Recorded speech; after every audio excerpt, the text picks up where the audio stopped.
No one knows if Lu Zhuexi had ever heard this seemingly trivial question, but at this moment, reflected in her eyes, was Zhang Xiaofan's concerned gaze amidst the faint white light. In the darkness, it was the only warmth. Zhang Xiaofan's face lit up with joy as he exclaimed, "You're awake, Senior Sister Lu." Lu Zhuexi did not respond immediately. She seemed dazed for a moment, but quickly regained her composure. Her face returned to its usual cold and indifferent expression. However, as she looked around, she couldn't help but be moved again. "Yin spirits," Lu Zhuexi called out, just as Zhang Xiaofan had earlier. Zhang Xiaofan nodded and reassured her, "Yes, but don't be afraid. They seem to fear my fire fire stick. We should be safe for now." At this moment, Lu Zhuexi also noticed that the numerous drifting spirits around them did not attack, but stayed on the outskirts. She calmed down and couldn't help but ask, "What is this magical item called?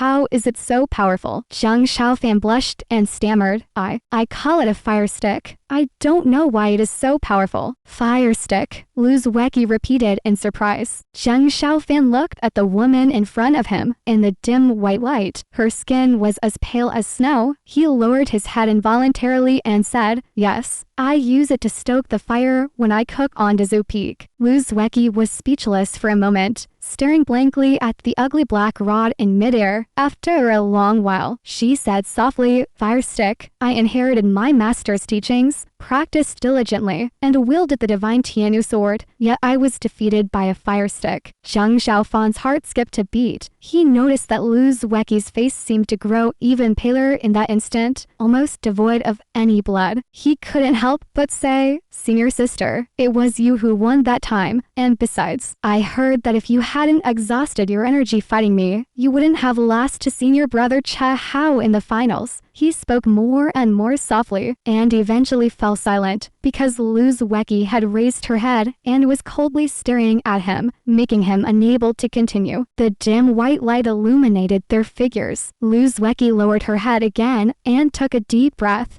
"How did we manage to survive?" Zhang Xiaofan was taken aback and, feeling quite puzzled himself, said, "I don't know." He then remembered something and pointed to the edge of the water. "But when I woke up, we were both lying by the water. Maybe we fell into the water and survived by luck, then were washed ashore by the tide." Lu Zhuexi looked in the direction he pointed. She saw the distant water and heard the gentle sound of the tide lapping against the shore. She noticed that her clothes were still somewhat wet and clung to her body, making her very cold. She realized that if Zhang Xiaofan hadn't pulled her out of the water, she might have frozen to death before waking up. "Thank you," Lu Zhuexi said softly. Zhang Xiaofan was startled and quickly waved his hand with a smile. "No, it's nothing." Really, suddenly, both of them froze. Between them, their hands were still tightly clasped together. It was as if they were connected by flesh and blood, as if this had been the case for years, with no sense of strangeness, as if it were meant to be, as if both had forgotten about it. Lu Zhuexi slowly withdrew her hand, and Zhang Xiaofan awkwardly smiled, his hands fumbling at his sides, not knowing where to place them. After a while, Lu Zhuexi spoke again. "Before you fell, you were struck heavily by the demonic cult members.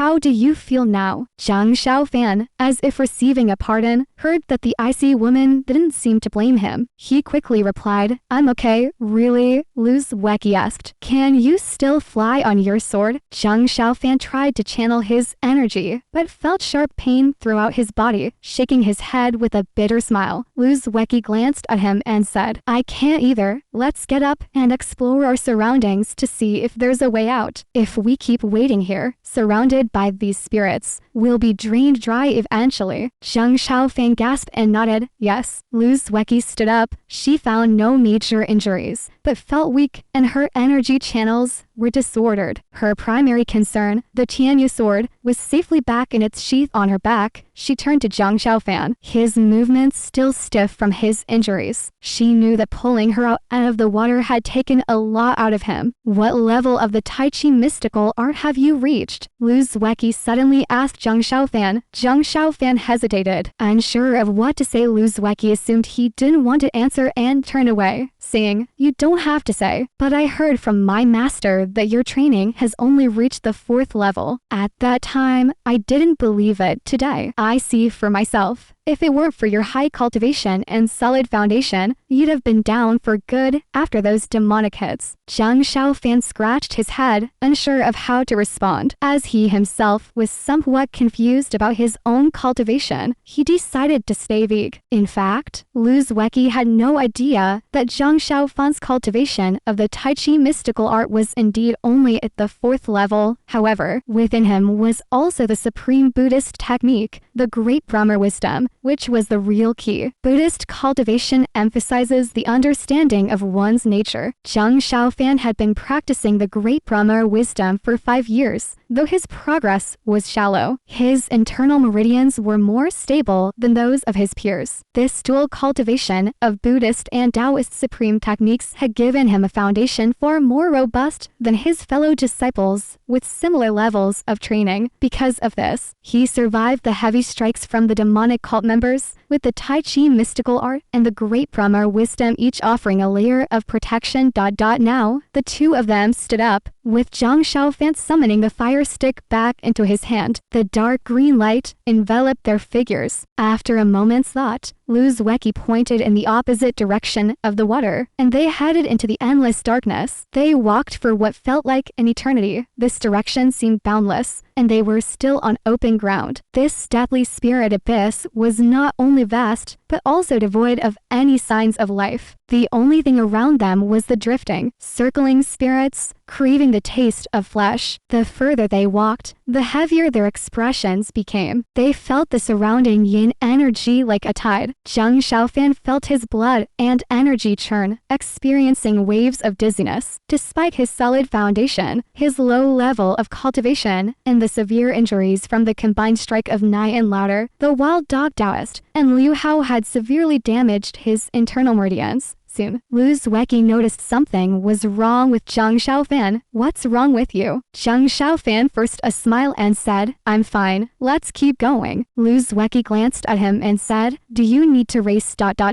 Before she could finish the word rest, Zhang Xiaofan suddenly staggered and fell. The fire stick in his hand dimmed as he collapsed. Lu Zueki was shocked and quickly supported him. Feeling his icy cold skin, she realized he had already fainted. In that instant, known among her peers for her exceptional calmness, felt a pang of panic. Immediately, she thought of an even more terrifying problem. The fire stick had lost its effect. What would they use to fend off the countless spirits around them? Almost at the same time Lu Zueki thought of this, the numerous spirits emitting a dim white light seemed to hesitate. Then, unguarded beings, they charged like ravenous beasts toward the helpless pair in the darkness. The darkness was filled with the sound of countless spirits' gleeful laughter and roaring as they descended upon the two in a frenzy.